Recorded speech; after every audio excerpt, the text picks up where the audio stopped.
Hi friends, welcome to ஆறுக்கலை சமையல். இன்றைக்கி என்ன பார்க்க போகிறேன்னா, கலையரசி அம்மா வந்து காலையில் தோசைக்கு ஒரு முட்டை கிரேவி செய்ய போகிறேன் அப்படின்னு சொன்னாங்க. சரி செய்யுங்க கலையரசி அம்மா, அதை நான் வீடியோ எடுத்து போட்டுறேன், நம்மளுக்கு அதான வேலை அப்படின்னு சொல்லிட்டு ரெடி பண்ணுங்கன்னு சொல்லிட்டு காப்பி ஒரு கையில் குடிச்சிட்டு இன்னொரு கையில் கேமரா ஆன் பண்ணி வச்சுட்டாங்க. அதுக்கு கலையரசி அம்மா என்ன செஞ்சாங்க அப்படின்னு பார்த்தீங்கன்னா, ஒரு வானொலி அடுப்பில் வச்சு ஆயிலை ஊற்றி பட்டை, சோம்பு, கடுகு, இந்த பட்டை இலையெல்லாம் போட்டு படப்படன்னு பொரிய விட்டு கருவேப்பிலை போட்டு அவங்களும் பொரிஞ்சோடனே தக்காளி, வெங்காயம், இஞ்சி, பூண்டு போட்டு அரைச்சி அந்த தண்ணியும் தூக்கி ஊற்றி அந்த தண்ணியை ஊற்றி ஒரு கிண்டி விட்டுட்டு கரம் மசாலா, மஞ்சத்தூள், மல்லித்தூள், மிளகாத்தூள் எல்லாத்தூளையும் அதில் சேர்த்துக்கிட்டு அவங்கள எண்ணெயில் அப்படியே வதக்கு நல்லா வதக்கிக்கிட்டு அந்த கிரேவிக்கு தேவையான உப்பையும் சேர்த்துக்கிட்டு அதுக்கப்புறம் மிக்சி ஜாரை கழுவி அந்த தண்ணியை அதில் ஊற்றி எல்லாம் நல்லா தளன்னு கொதிக்கணும் அப்படின்னு சொல்லிட்டாங்க.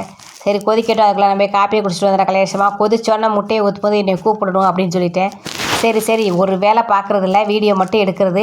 வீடியோ எடுத்து முடிக்கிற வரைக்கும் கூட ஒரு இடத்துல நிற்கிறதில்ல, போய் உட்காந்துக்க அப்படின்னு சொல்லிடுச்சு. டாக்டர் ரெஸ்ட் எடுக்க சொல்லியிருக்காருங்கள, அதனால தானங்க ரெஸ்ட் எடுத்துருக்காது. கலையரசமாக தெரியவே இல்லைங்க.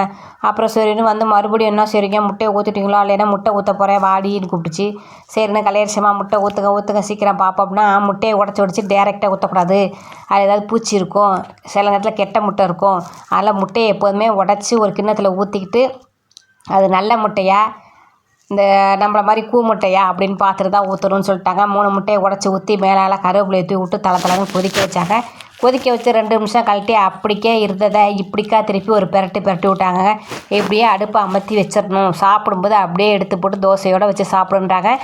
எங்கள் வீட்டில் 3 பேர் இருக்கிறனால இப்போ 3 முட்டையை போட்டு செஞ்சாச்சு. உங்கள் வீட்டில் எத்தனை பேர் இருக்காங்களோ இதே மாதிரி கிரேவி செஞ்சு முட்டையை ஊற்றி செஞ்சு தோசைக்கோ இட்லிக்கோ சப்பாத்திக்கோ வச்சு சாப்பிட்டீங்கன்னு வச்சுக்கோங்களேன், அல்டிமேட்டாக இருக்கும். கண்டிப்பாக ட்ரை பண்ணி பாருங்கள். ஒரு நாளைக்கு இதை கண்டிப்பாக ட்ரை பண்ணி பார்த்துட்டு சொல்லுங்கள். என் வீடியோலாம் கொஞ்சம் தயவு செய்து பாருங்கப்பா. கலையரசி எவ்வளோ கஷ்டப்பட்டு சமைச்சு காமிக்குது, அதுக்கு அது வீடியோ பாருங்கள். ஓகே பாய், நன்றி, வணக்கம்.